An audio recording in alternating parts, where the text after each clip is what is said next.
Hello guys, আসসালামু আলাইকুম। সবাই কেমন আছেন? আশা করি অনেক ভালো আছেন। তো গাইস, আজকে আমাদের ব্লগটি হচ্ছে 11 গেট থেকে শুরু। আজকে আমরা রামু ক্যান্টনমেন্ট থেকে যাইতেছি পাহাড়ি অঞ্চলে।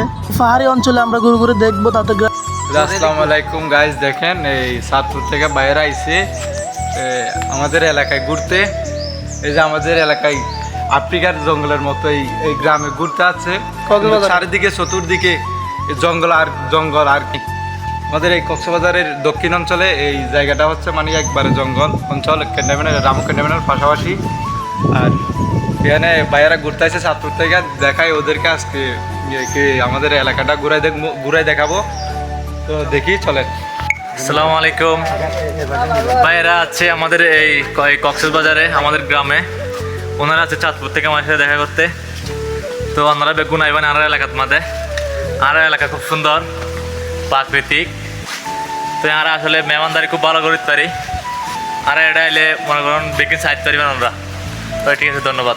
তো গাইস, আমরা এখন বাংলাদেশের সীমানা চলে আইছি। আমাদের বর্তমান অবস্থান হচ্ছে বাংলাদেশের সীমানায়, এরপরে হচ্ছে মায়ানমার। এইটাও একটা দেশ। গাইস, আমরা এখন আসছি পানের বাগানে। তো এই দেখেন, পানের বাগানটা অনেক বিশাল বড়।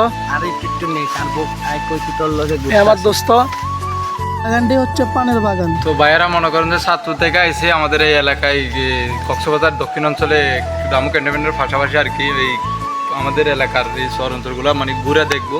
তো আইসে ভাইয়ের যে আমি দেখাচ্ছি এখন এই যে পানের বরের মধ্যে ঢুকছে। তো এখন ভাইয়েরা দেখতেছে কীভাবে এই পানগুলা কীভাবে পরিশ্রম করে এগুলো তুলে। আপনাদের পানগুলা কত বড় বড় হয়? এই যে মনে করেন যে অনেক বড় বড় হয়। বড় হতে গেলে মনে হয় আমরা 2 হাত দিলে ওইগুলোর সমান হয় আর কি, 2 হাতের পাতার মতো হয়। পানগুলো বড় হয় আর কি, সার দিতে হয়।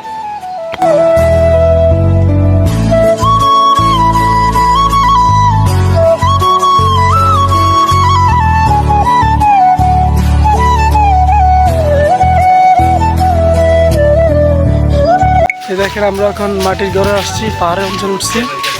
দেখেন পাহাড়ে আসছি, এটা হচ্ছে মাটির ঘর।